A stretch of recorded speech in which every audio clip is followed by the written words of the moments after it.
Hi everyone, it's me again.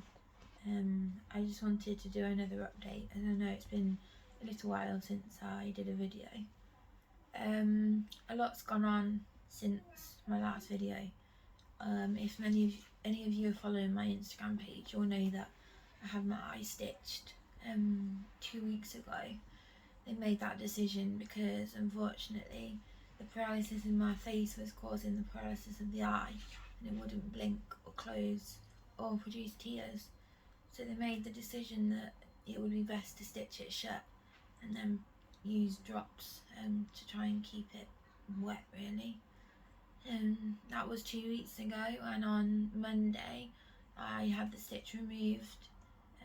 I had it rechecked, and following on from last week, had made good progress, and they said the cornea was now clear of the abrasions.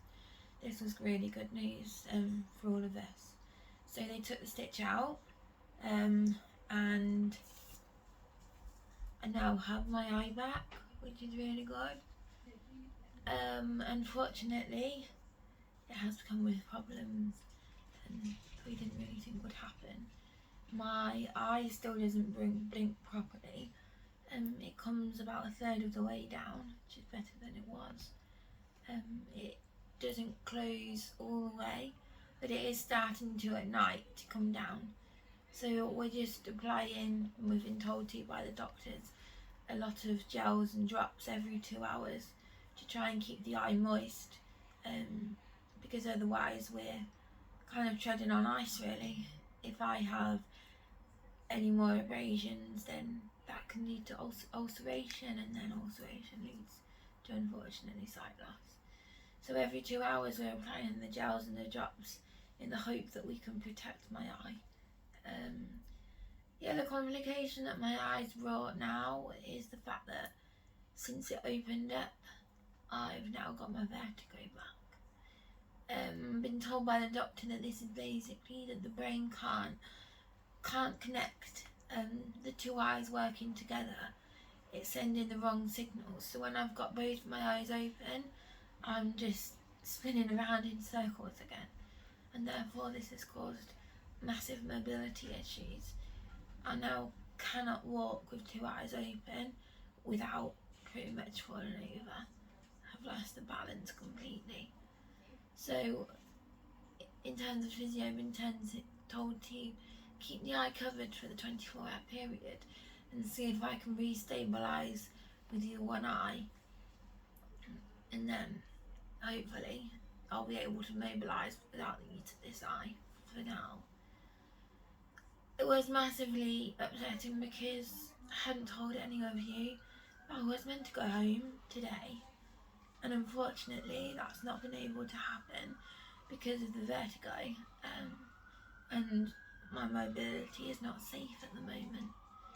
The consultant wanted to see me again today to discuss a little bit more in depth about what's happening, and then in the hope that I can go home in the near future, with all the services hopefully being transferred up to Nottingham, so I won't have to come back to Bristol as much for things like the eye checkups.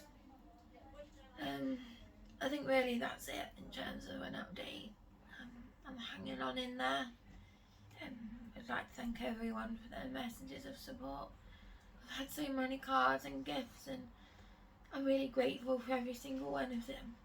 People have written me letters and all sorts, which has really helped with the positivity. My doctor said to me if he could get a needle and take out some of the positivity inside me, he would give it to every single one of his patients, and that meant a lot. I guess it's not about being positive for me. Being brave is my only option. I have to do this journey because I want to get better. I want to go home. So I've got to be positive, and I've got to be brave. But thank you all for helping me to stay positive. Thank you from the bottom of mine and my family's hearts for everything.